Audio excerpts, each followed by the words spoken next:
So this is like core to who I am. There are exactly 4 main data points that I look into for sales. That is the number of opportunities you can create, the close rate of those opportunities, the average sales price of those opportunities, ASP, average contract value, call it whatever you want, but how much money am I getting per contract? And then the sales cycle, the length of the sale. Welcome to Revenue Insights. Every week, we'll be joined by revenue leaders from some of the most successful and highest growing companies. Together, we explore how they built their revenue teams, the journeys that they've been on, and the lessons they have learned along the way. Revenue Insights is brought to you by Ebster. We're a revenue intelligence platform designed to help revenue teams to build more pipeline, close more deals, and retain more customers.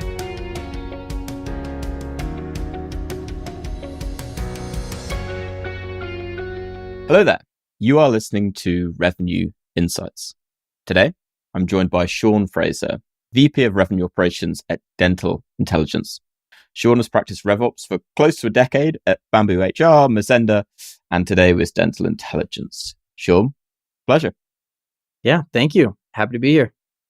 So for folks that maybe haven't come across you before, maybe they're looking at getting some dental work done, I'd love to hear it.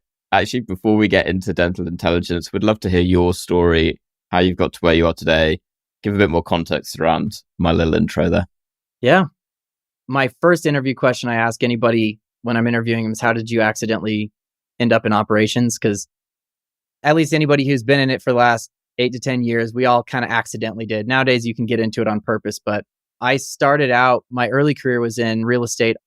During college, I sold houses and I got my accounting degree while I was doing that. And it was going really well. So I just kept selling houses and then had a small team and it was growing really well. But I found that it just wasn't the lifestyle I wanted. And I found myself extremely unhappy.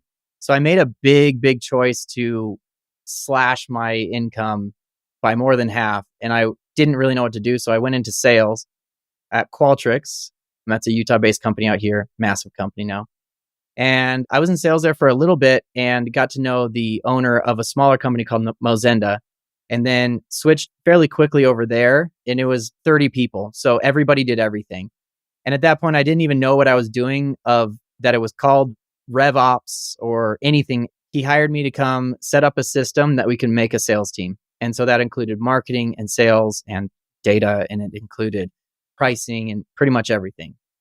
So I got my experience there. And then I was doing a lot of different things. And that's really where I tell people, if you want to get into operations, either at your company or at a smaller company, you have to be the person that just wears all the hats and does everything, because it'll give you the experience to go to the next place. And then you can kind of get more and more specialized. But to start, you just have to do it. You have to just grind it out and do everything. So that was what I did there. It was a great opportunity. The company was great, but I was looking for something a little bit bigger, more structured. Working for a tiny company has its hardships. So I chose Bamboo HR, the next company, specifically because they had just a great reputation for great place to work. And I wanted somewhere that I could like really integrate myself in. So I reached out to them directly. I did a lot of stuff to get this job. I recorded videos for the hiring manager. I put him on a drip campaign, the whole thing. And I got the job there. I was running marketing automation for a bit, but only for a few months, where then the VP of operations, my mentor, Trevor Rawls, he's really the one that gave me the shot in the big leagues. And I started sales operations there. There was nothing before that as far as just specifically sales ops. So it was a very small crew of us. We ran sales ops and CS operations. I did that for a while, and that just grew in a bunch of different avenues. And that's the beauty of growing up with a company that's fast growing.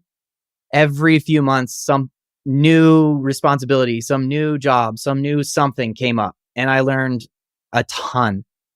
And that's another thing, another career tip of mine is like, say yes to it. Say yes to all these projects.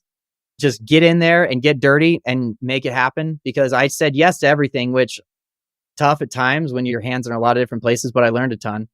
And then I was there for, over 4 years.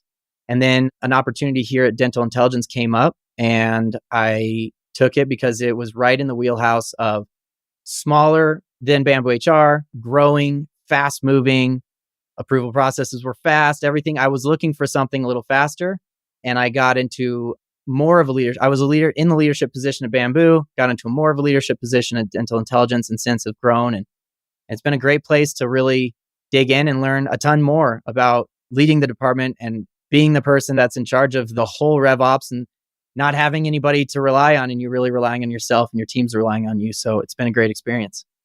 There's a lot that I feel like I can dig into there. So perhaps just for my context and the folks listening, could you just give a sense of what your remit has been going into Dental Intelligence? So that's obviously kind of a sense of like what the team looks like, but also like what you've been brought in to do beyond the obvious. It's awesome when you start at a company that is growing super fast. When I joined, we were recently funded. And so you have a new private equity firm and all the expectations that come with that. I came in and operations was split up into two separate teams. And so there was no centralized ops. We joined those two teams together under one umbrella.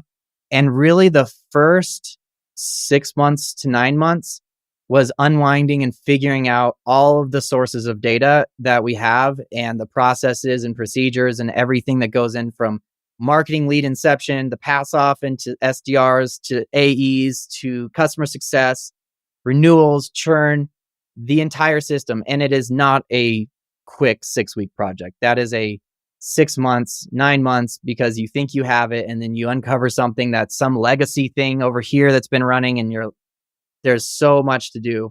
So it was to start getting all of that in line, getting the data there. And then that's when you get to start doing some cool stuff. That's when you got to start building all the cool dashboards and all the data-driven things. Not to say we didn't before, but it was very young. It was very early stages. We were still building up the muscle to say, okay, is this new process repeatable, scalable? Can we report on it? All of those things we had to unwind. I've gone through iterations. The team structure has changed quite a bit. Currently, we have a powerhouse team, smaller, just like everybody else in the world of SaaS right now. We live in a world of constraints. So you can't just hire a massive team of Salesforce admins. So I have a CS operations girl who's amazing that she runs that side, the post sale. I have she's Salesforce admin, but she does everything pre-sale.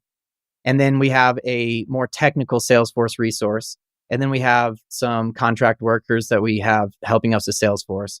So that's my direct team. And then I work with pretty much every team in the company. We have kind of people that help us out and kind of join different projects and things like that. So it's a great, great team we have. It's small and mighty, but we're getting a ton done. And it's been super fun to see the evolution of the company going from this small company that has 2 ops departments that were misaligned.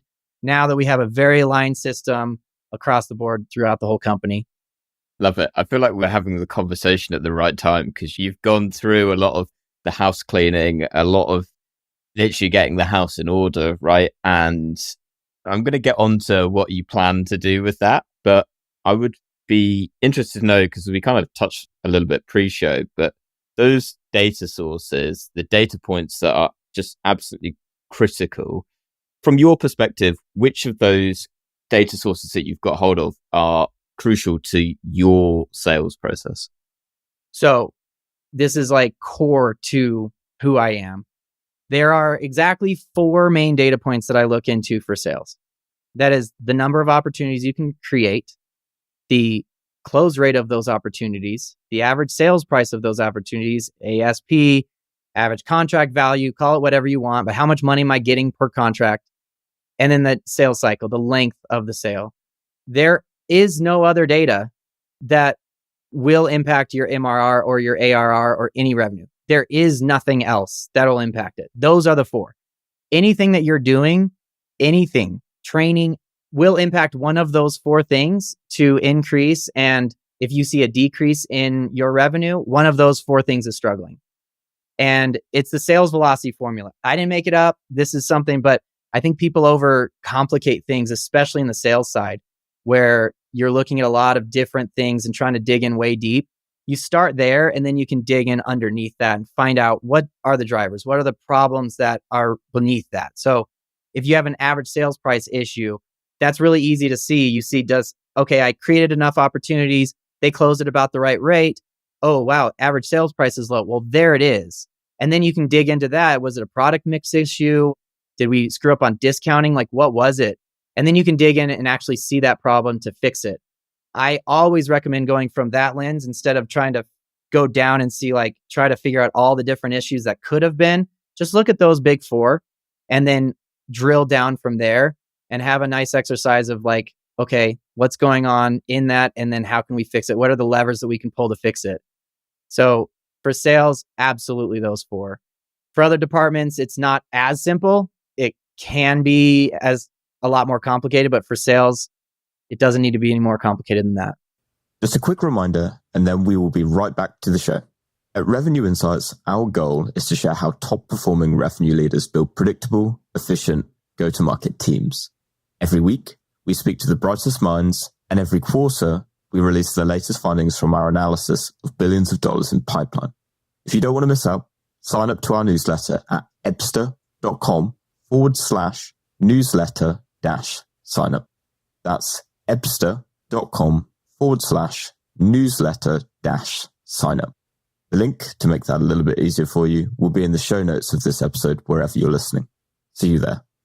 I love the simplicity of the approach, and I'm curious perhaps, and appreciate you've kind of very much gone through the process of getting everything in order. So maybe it might be a little early for this, but when you've taken that approach of looking at it through the lens of maybe a win rate or the length of the sales cycle, is there perhaps one example that stands out to you of where you've really dug deep and then really narrowed down on, right, now I can see where we are, where there's like friction here or where we are leaking potential opportunities? Yeah. The one that comes to mind is actually on an individual level for a sales rep. I built this funnel report that shows every single rep. You can select their name and it will just show how many opportunities did they create.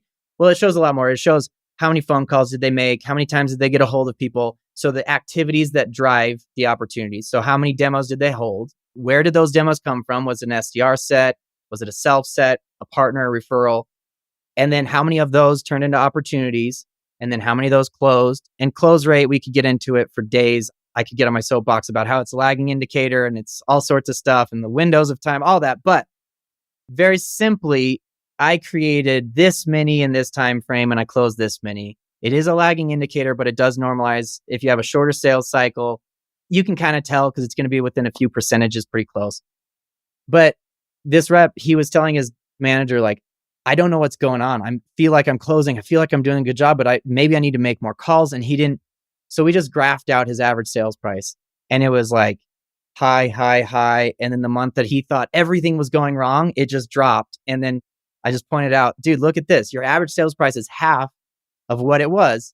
And he looked at it and thought, wow, that's all it is. That's all it was. Because he was pitching one product instead of a bundle because he was super comfortable with it. So he felt like he was moving, but like it didn't click with him that it was that, because he did sell some bundles. So in his mind, we have a smaller average sales price. So the average rep is selling quite a few deals per month. So it's easy to kind of get lost in the like, what's going on? It must be my activities. It must be my contact rate. It was just that. The very next month, his average sales price went up. He crushed his quota. And so it's just an individual level where it was just one thing. There's other examples as on a company level where we were struggling with, we're trying to figure out what was going on. We noticed that the number of opportunities created was low, but all the channels seemed to be doing well. The SDRs were setting what they needed to. We looked and our hold rate was super low that month. We weren't getting the people to show up, and that affects your number of opportunities created. So I knew that it was a number of opportunities created issue. And then you just go up funnel from there. Does that mean that is it an SDR thing? Is it a self-set thing, prospecting? Is it an activity thing, contact rate?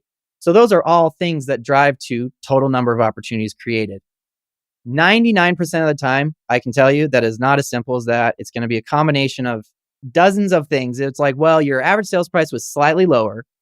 Your conversion rate was slightly lower, but your number of opportunities was slightly higher, but that netted out to be a lower MRR. So I gave you those two examples because those were like the only two silver bullets that I can think of. Everything else, every time that it's like, why did we do so well? Why did we do so poorly? it's going to be a combination of those. And then you can drive into what was the biggest, most egregious one. And usually it's close rate because that'll affect things so much. But then, okay, how can we affect that moving forward? And then you pick the thing that's going to have the biggest impact and then correct for it. Yeah. And I love that. Now, you talked about, we've already kind of touched on getting your house in order and having the data in place. Now that you've got that, what are you most excited to do now that you're at this stage? Oh man, there's so many things. My most exciting project, oh man, I have like two. So I'll share two. The first one's actually on the customer success side. Being in RevOps, customer success, retention is the biggest driver to your revenue. If you can increase retention, you are doing much better as a company. Got to keep that MRR inside your company and not let it go out. My CFO always says, like, we're driving a truck and we add a bunch to the truck, but the tailgate's open and it's just falling out the back the whole time. So if you can close that tailgate.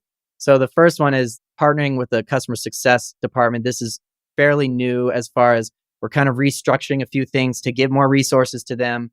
And I'm really excited to dig in and say, what's your objective? The objective is we want a better churn, right? We want less people churning. What are the levers we're going to choose to go after that? And typically, if you do kind of like an OKR type thing, you have your objective and then your key results, or what levers can I pull? And then what I'm really excited is that we're partnering with the CSMs and the other groups, and we're saying, what activities can you do? Because there's a finite number of hours, there's a finite number of things. You're going to be working with customers on these troubleshooting things on X amount of time. Okay, so what amount of time and what things can you do? You can make phone calls. You can do stuff like this. We can do podcasts. We can try to get to a mass audience, maybe our customers in a group. One-on-one customers, replying to emails faster, implementing AI, which I'm sure we'll get into. There's certain things that you can implement to do that. Okay, now what are these levers that we need to pull? Well, we need to identify certain triggers in the activities of the person that maybe says, I might churn. Well, now I have activities over here, things I can do, levers over here of what I want to do. And you create a plan that says, we're going to focus on these three things. And when I say that, I also am saying, and this is very important, these are the things we're not going to do anymore because we live in a world of constraints. So every time you choose one thing, you're saying no to something else. It's not the world where it's like, I'm going to choose this and I'm just going to hire someone to do this. It's I'm going to choose this, which means I'm choosing not to do something else. So to me, that's really exciting because that means that we're in the world of optimizing, which if you're listening to this, you're in the world of revenue insights. We love optimizing. So that's super exciting to me. And then on the completely opposite end of the funnel, top of the funnel, I'm working with marketing and we've created some really cool things around where every dollar is going. And we are building out some really cool spreadsheets and some data that says we're offering a demo request and it's going through Facebook or it's going through LinkedIn and we're spending this much dollars and we're going to track that all the way through. We've had that in the past. So don't get me wrong, that is kind of core, but we're cranking it up a whole nother notch to say, we want to know what the dollars spent, what are we getting out of that per channel? Can we cut any channels? Because again, we live in a world of constraints. You can't just say, oh, just pump the marketing budget full, spend as much as you can because we're getting some ROI at the back end. No, now this is your marketing budget. What's the max ROI you can get for it? And so that's super fun to me because that's just an optimizing thing, A/B testing everything. So we're getting really detailed in this is the campaign, this is the UTM source, the medium, whatever it is. And we're tracking that all the way to close one. And we're going to start making decisions based on that, saying we're not going to do certain channels. In the past, maybe we could because we just pump more money into that, but they're not producing like we need to. So now we're going to put that money somewhere else. So those are some really exciting things that I'm working on right now that's getting me really stoked.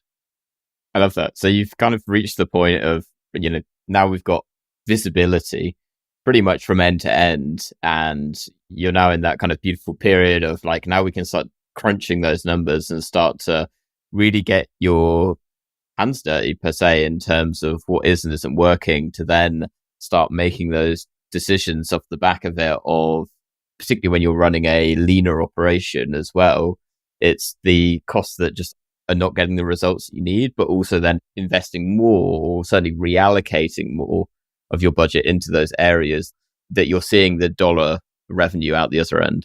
And don't get me wrong, we're not perfect. We have a lot of visibility, but we're not in a place like some of these much larger companies. a lot of the CS thing that I talked about, that's coming out of a gap that I noticed that I need to invest more of my time and resources in this because I think I've been over indexing on this side of the house and I need to go to this side of the house. So a lot of these things are coming out of mistakes and issues that I've seen and that I need to correct. And so we're going to put more resources into that, build that up. And then I'm sure in a few months, I'm going to be like, oh man, I'm over indexing over here. I got to move. This is RevOps. We are end to end and you can't be everywhere at once and your focus has to be in certain places. So we're not perfect, but we're learning and you see where the gaps are and you go attack that. Absolutely right. And it's seeing where the opportunities are. And something that is certainly front of mind to me, and I think we will get on to the conversation of AI in a bit, but just to focus in on sales for a moment. So your sales team, how do you identify like what is working from your top performers and then understand what they are doing to be able to, in an ideal world, replicate that for everyone else? And it's the worst is a lot of times your top performer is that lone wolf personality where they've been left alone a lot because they're great. So they don't maybe have the best data. They don't have the best hygiene. And so you're trying to figure out why this person is so good at what they do. You can't really put your finger on it. So what I found is a lot of times you kind of have to ignore that person because they're not going to give you much insights. Plus, you probably don't want to recreate them.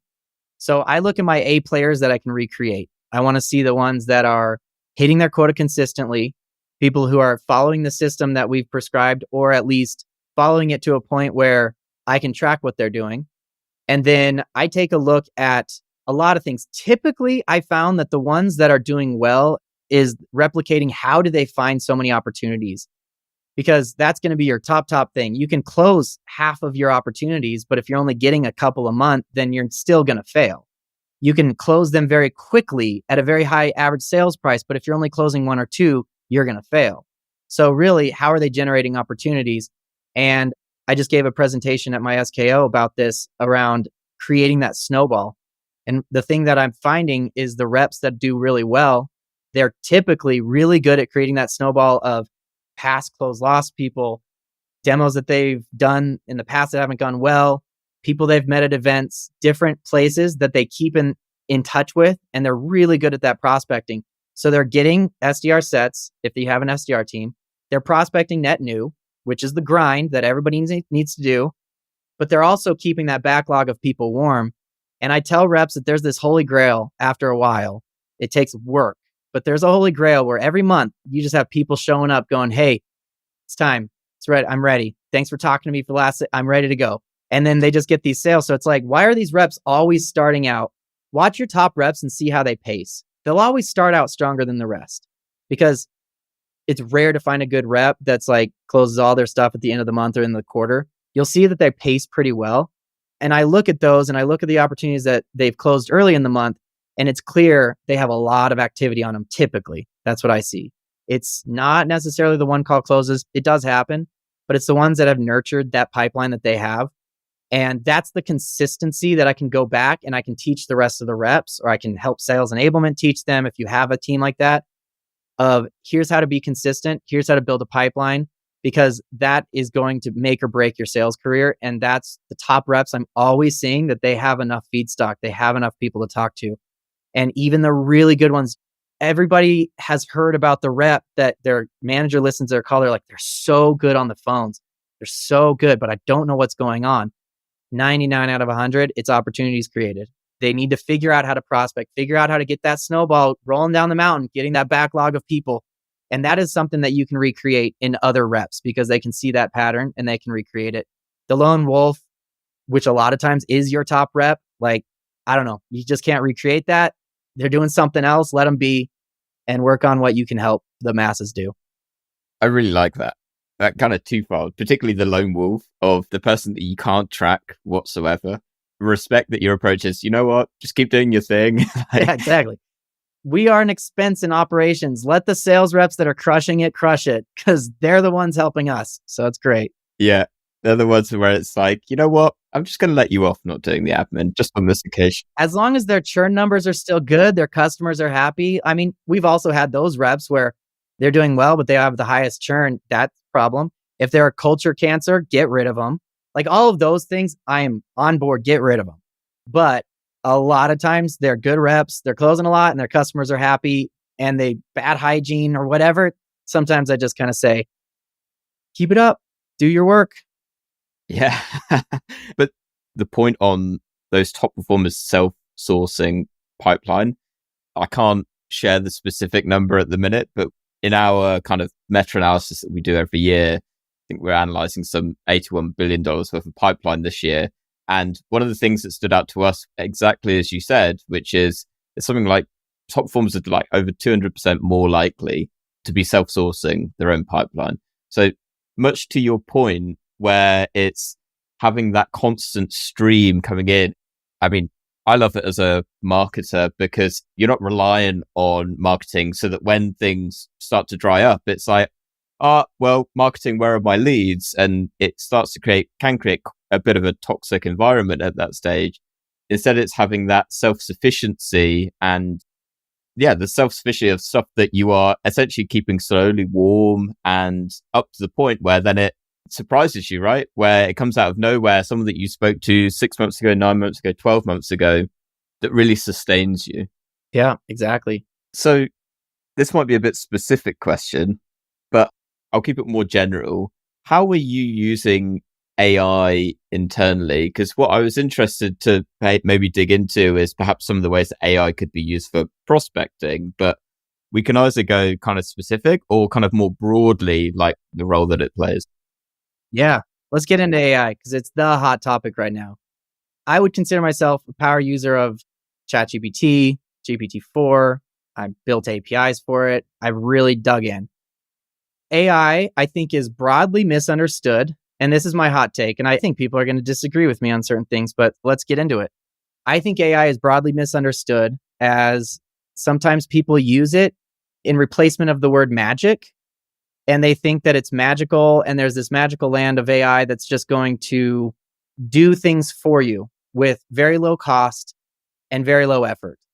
And right now, there are certain things that's absolutely true. So let's talk about those. Image creation right now, it's changed the game. If you've done a presentation in the last 4 months and you're not using GPT to create images with DALL-E, you're missing out because it's so easy to do and you can tweak it. It's not always going to be perfect at first. You can keep tweaking it.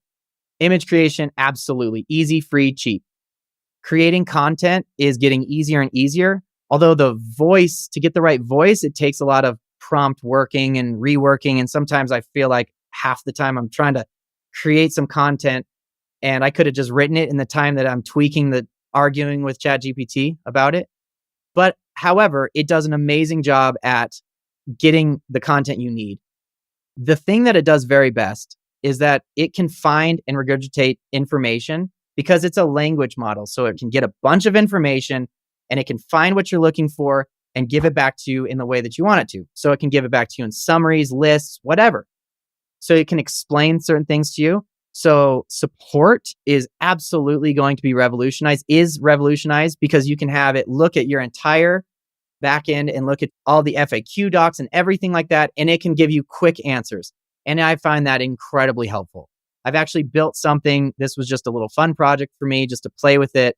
GPT just released a new API. It's an assistant. It's kind of like the custom GPTs, but you can upload documents. So I took our benefits guide and our HR FAQs, uploaded that into it and said, learn this. And now I connected it to Slack via Zapier. And so you can actually do I have this bot, you can do /ask HR and ask it like, hey, do we get Martin Luther King Day off? And it'll look in our guide and say, yes, you get a Martin Luther King Day off. So it's going to save a ton of time from the HR questions. How do I change my HSA? All that stuff. So absolutely, AI is going to revolutionize it. You should be using it like that already because it's there. I am not that smart, and yet I was able to do it. I can read code. I can't write code, but Zapier, all these other things that help you, use that. Now, let's talk about my other side of it. I do not think that we're at a place to blindly trust AI analytics. And that's where people are going to get mad because it can do amazing things with AI analytics. You can upload data and it can tell you things. But the amount of times that I've had to look at it and go, that's wrong, because I've been playing with it and just say, no, that's wrong. The average sales price is not that, or the close rate wasn't that. And it has to go back and you're almost arguing with it because you know that something's off. If you took the human out of that equation and just say AI is going to do all the analytics for us, so data analytics is no longer needed, we can take the human out of it, you will come up with conclusions that could throw off your entire model. Like, think about if you were to blindly trust it to kick out your conversion rate for the last year and you weren't going to spot check it. You just said, I'm going to upload hey, go into my Salesforce, check all my opportunities, tell me my conversion rate, and it's 22%. And in reality, it's actually 16%, but it's pulling in some opportunities that shouldn't have been pulled in because we all have filters that we always use. Okay, so now work that backwards. When we're modeling out how many AEs we need to hire and how many SDRs and how many leads and marketing spend, if you have the wrong number in one of those funnel metrics, your entire model gets screwed up. So my thing with AI is that you use it as a tool to save a lot of time. And if you take the time it's going to save you, multiply by the entire company, all that, it's days of time. But to say that it can take over right now and it can be your data analyst, or it can be even worse when people say it can be like your sales rep, and you can just put an AI sales rep on there that doesn't understand emotion, doesn't understand negotiation, all of that. It can act kind of like it, but it's not there yet. I think it will be someday, but I hear so many times where it's like, well, I can fire my team here because of AI. The only one that's even near that right now is support, in my opinion, because it's taking documents that you already had and it's regurgitating information. Anytime you need something to spot check it, I don't trust it yet. I use it. I'm a power user. I've built things with it, but it's just not at a point where I hear a lot of companies saying it is that right now. And I get really scared because I just don't think, and then it's not free. There are free versions of it, but if you want to have it upload to your database and answer questions specifically on that, you have to have a database that can upload to it. You have to have certain connections to maybe OpenAI and different things. It's going to take a lot of groundwork to get up and running. So that's the other problem is people are saying, oh, we don't have a budget this year, but we're just going to replace with AI. Those two things don't work together. You need budget to get that in place. So that's the other thing that's really coming out is like, oh, we're just going to replace all this budget with AI. But unfortunately, right now, that's not the truth. So there's my soapbox. I know I went off on that one, but maybe you struck a chord there. I love that. And actually, your point on the shortcomings of analytics is very much the same with, in a more specifically kind of like B2C world, users using it as a search engine. So using it as a replacement for Google and taking what is being spat out the other end as gospel and not actually validating. That's truth. And yeah, and it is so confidently, the hallucinations, that's what they call them, so confident when they say something that's off. And then you can say, I'm sorry, I don't think that's right. And they're like, oh yeah, GPT will always be like, you're right. Sorry about that. You're like, whoa, what if I just took that at face value? Like there could be some damage there. And obviously when you talk about what it spits out at the end of it, you then need to go and validate that information. And then the time that it takes to validate it, it's like, I probably could have just done this myself, right? And so it's, I think, a really good point, an inherent challenge. I think it's very easy. I think folks are very easy to be like, oh, we can just replace this with AI. It's going to be perfect, without really knowing the intricacies of what that means and the potential outcomes of it. I think there's a lot of excitement around it. And actually, even your example of what was coming up to me as you were talking about being able to search through all your HR documents is like, oh, well, you could do the same thing with like a knowledge base, for example. So that's a big one that I want to do. There are companies out there right now that are doing that. It's awesome because it's a great use of AI to get a really robust system where you're connecting it. It's going to cost you because there are companies that have already built the back end for it, or you can do it yourself, which is also going to cost you because you're going to build the back end. But it's an awesome use of AI. So a sales rep can go in and think about having all the competitor docs in the battle cards at their fingertips to ask a question instead of being like, and you know how it is. It's, I'm a sales rep and Lee, you're sitting next to me. It's like, hey, do you have that battle card for this company? Oh yeah. And it's like 16 versions ago because they've been here forever and you get this old data. Having AI search for that, it's awesome. And that's going to be the new world really soon. That'll turn free or cheap very soon because they're already making strides there. Just a quick reminder, and then we will be right back to the show. At Revenue Insights, our goal is to share how top-performing revenue leaders build predictable, efficient, go-to-market teams. Every week, we speak to the brightest minds, and every quarter, we release the latest findings from our analysis of billions of dollars in pipeline. If you don't want to miss out, sign up to our newsletter at ebster.com/newsletter-signup. That's ebster.com/newsletter-signup. The link to make that a little bit easier for you will be in the show notes of this episode wherever you're listening. See you there. Yeah, that doesn't surprise me. And it also excites me as well. The amount of times I get asked for, Lee, have you got this piece of collateral? And it's like, oh, man, I created a Notion board for this and everything, but Exactly. Yep. never gets used. It's fine. I'm curious because you talked through a few really good use cases there, but is there perhaps one use case for AI that you feel is very underrated? The underrated part of it is that it can save you 10 minutes multiple times a day, times 300 people at your company who should be using it, times the days of the year.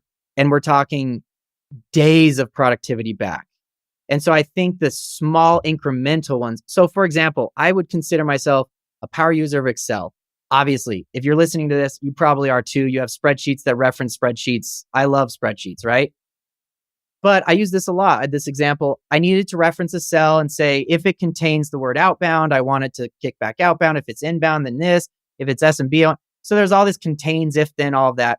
And I thought I could just explain that to GPT and see what it kicks back. I explained it. I turned on my mic on my computer and I just spoke. And I said, I need cell C7 to, if it contains this. It kicks back a formula. I pasted it in and it worked great. Now I could do that formula. I know how, but it's going to take me a second to be like, okay, is it find, search? I'd have to look it up and then I'd do that. So that saved me maybe 10 minutes. And I do that all the time. And I have my team do that all the time. So I think it's the underrated part.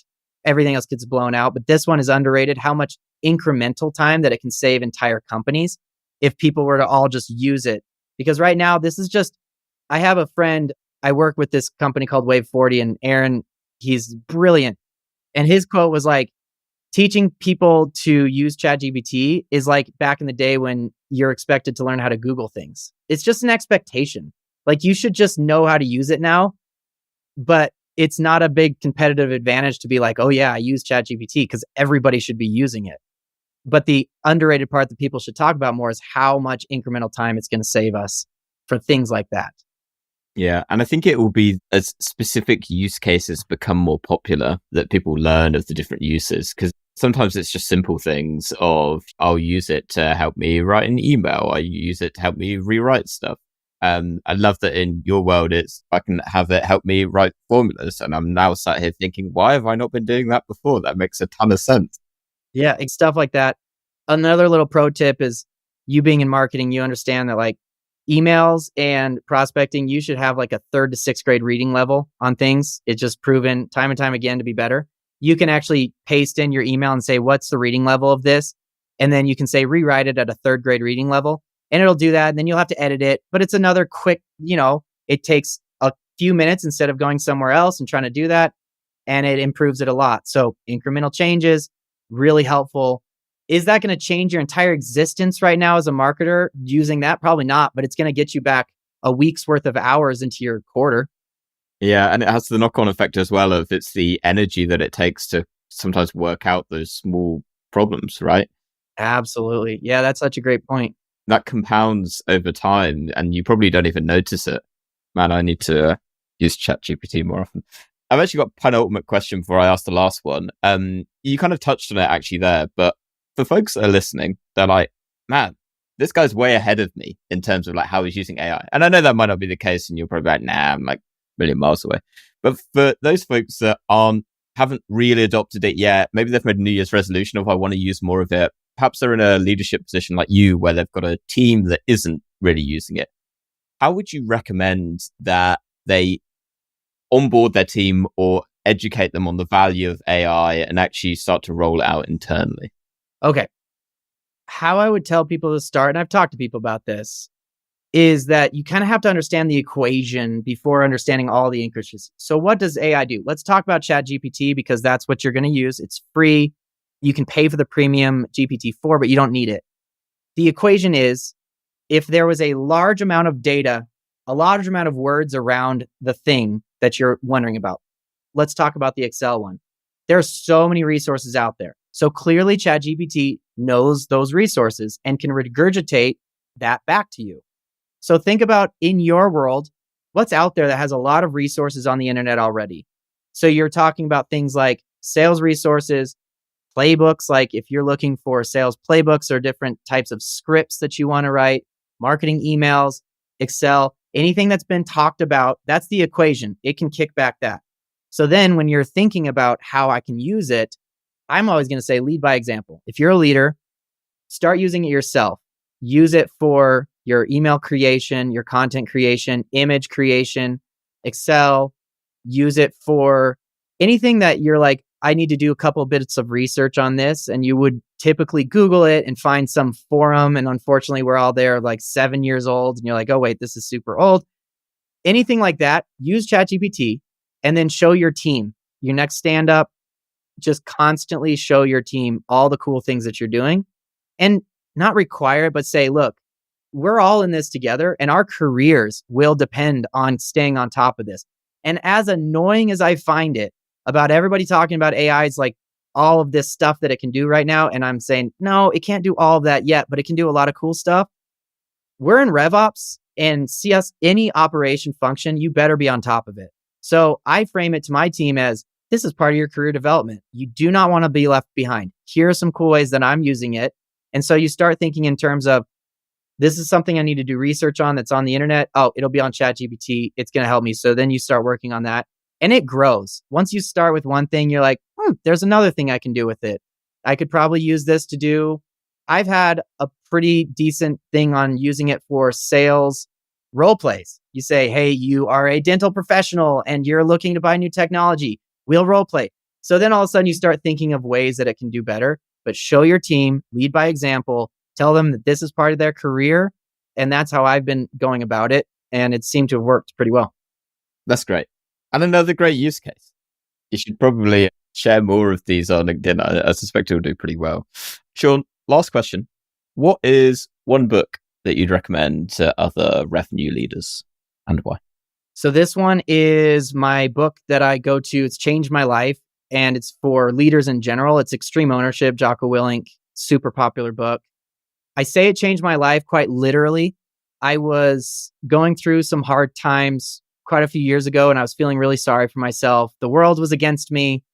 It wasn't my fault. Everything was working against me. And then I read that book and it was a big slap in the face. Like you could have made different decisions in your life that would lead you to different outcomes. Even though you think that other people are causing this to you, you could have cut them out of your life. You could have done. And it is a hard pill to swallow. And it's not an easy pill to swallow. And it takes a long time to implement that mindset. But as a leader, all the problems that have happened on my team are my fault because clearly I did something wrong. But you know what? I also tell my team when they join my team, I have a presentation about this. They're your fault too.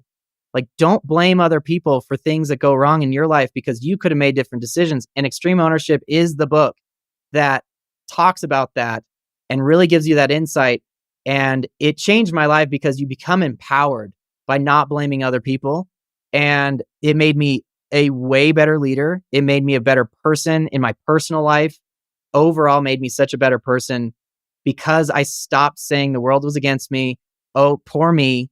I started saying, yeah, that happened to me, but I could have done all these things and it would have changed the trajectory. So what can I do right now? What's in my control? And Jocko Willink just poses it so well and doesn't hold back. And so that is the book I tell everybody. If you haven't read it, read it. If you haven't read it for a while, read it, listen to it. It's worth it. Excellent recommendation. Sean, thank you so much. It's been an absolute pleasure. Now what I'm going to ask you is where can everyone find you? And I feel like what I might have set up is everyone asking you how they can use AI. But for those folks that do have those questions, or maybe they just want to connect with you, where can they find you? Hit me up on LinkedIn. I'm one of those people, I cut out a lot of social media long ago. So I'm on LinkedIn. I need to post more, but maybe I'll do that. I'll take some of these things that I've learned and post it. I just feel like everybody seems to be posting that nowadays. But yeah, hit me up on LinkedIn. Send me a message. Happy to talk. Let's nerd out. Let's do it. Love it. Epic. I'll make sure I'll put links to that as well as Extreme Ownership down in the show notes below. Sean, thank you so much again. It's a pleasure. And to everyone that listened this week, thank you. We'll catch you next week. Thanks for listening to Revenue Insights. If you want to learn more, subscribe to our newsletter and we'll deliver every episode straight to your inbox. If you have any questions, feel free to connect with us on LinkedIn. Our links will be in the episode notes. See you next week.